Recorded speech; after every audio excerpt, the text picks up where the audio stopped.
Sir Harold Evans, the legendary British American journalist, died at the age of 92.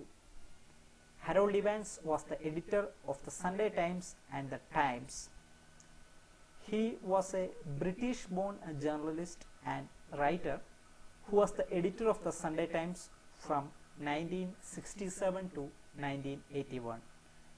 He has written various books on history and journalism.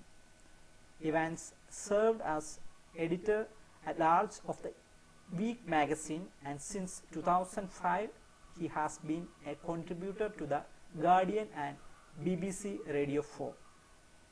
His career began as a reporter for a weekly newspaper.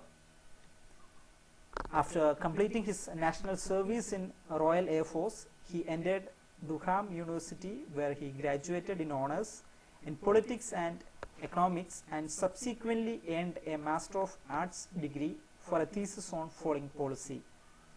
He became an assistant editor of the Manchester Evening News and won a Harkness Fellowship in 1956-57 for travel and study in the United States.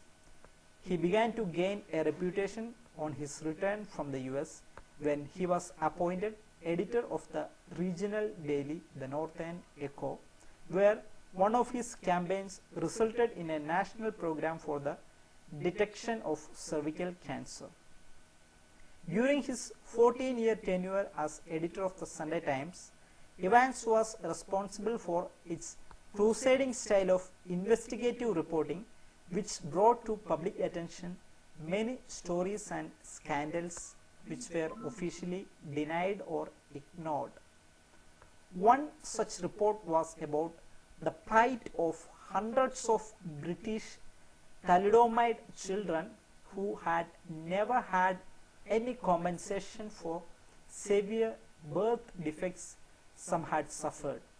This turned into a campaign for the newspaper's inside investigative team, and Evans himself took on the drug companies responsible for the manufacture of thalidomide, pursuing them through the English courts and eventually gaining victory in the European Court of Human Rights.